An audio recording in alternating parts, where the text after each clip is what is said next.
आदिवासी समाजाच्या सर्वांगीण शाश्वत विकासाचे ध्येय उराशी बाळगून 4 मे 2022 रोजी Jai Birsa tribal farmer producer company limited लेंडेंजरी नावाने शेतकरी उत्पादक कंपनी अशोक मेहता यांच्या मार्गदर्शनात रजिस्टर करण्यात आली होती। तर कंपनीच्या उद्देशाला पुढे नेण्याकरिता आर्थिक व्यवहार, कंपनी कायद्याचे मार्गदर्शन तसेच शासकीय योजनांची माहिती, संपूर्ण नियोजन करण्यासाठी मारुती अशोक नैतामे कार्यकारी अधिकारी म्हणून नियुक्त करण्यात आले होते।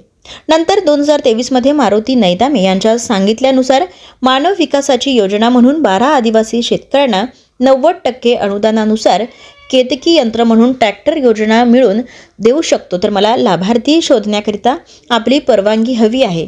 विचारले असता आम्हाला विश्वास बसावा त्याबद्दल आम्हाला खूप काही सांगितले, तर आम्ही त्यांना परवानगी दिली असता 12 लाभार्थी शोधून त्यांना ट्रॅक्टर वाटप केले।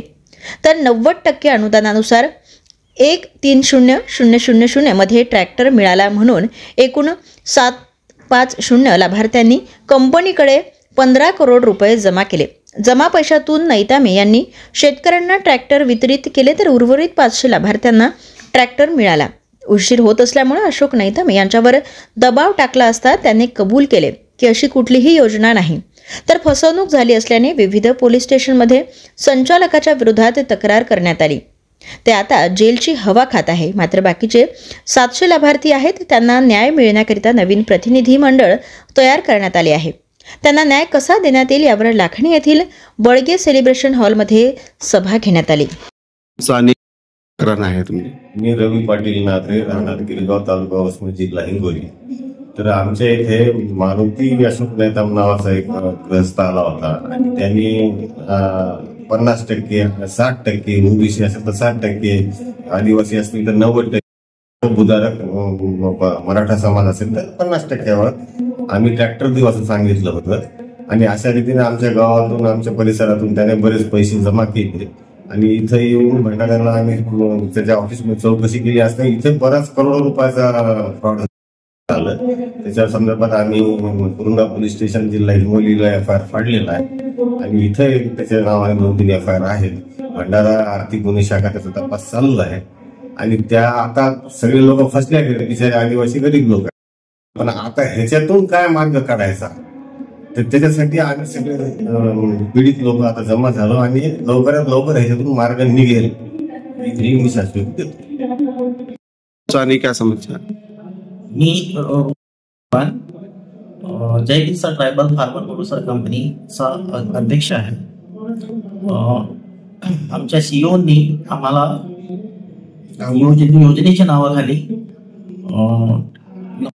90% अनुदानावर ट्रॅक्टर देतोय या पद्धतीने योजना मंजूर करून आणलेली आहे आणि ती इम्प्लिमेंट करायची आहे, आपल्या आदिवासी समाजाला द्यायचं आहे या हिशोबाने विश्वासात घेतला आणि सतत त्यांनी 1902 ट्रॅक्टर आणि आदिवासी लोकांना ट्रॅक्टर भेटत आहे हे आम्हाला उघड्या डोळ्याने दिसत होतं आणि त्यामुळे आम्ही त्याच्यावर शंका केली नाही आणि त्यांनी आम्हाला खोटे डॉक्युमेंट्स पण सादर केलेले की योजना मंजूर आहे आणि सबसिडी पण येत आहे या पद्धतीने।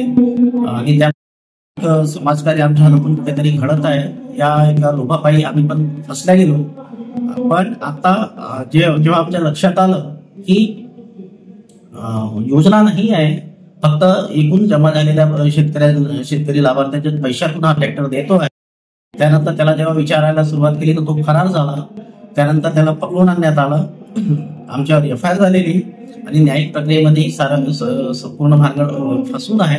तरी पण आमची सर्व शेतकऱ्यांना विनंती आहे की आम्ही विविध संघटनांच्या माध्यमातून यावर प्रयत्न करत आहोत। सर्व पीडित शेतकऱ्यांनी आम्हाला सहकार्य करावं जेणेकरून त्यांना भविष्यात त्यांचा मोबदला किंवा परतावा देता येईल।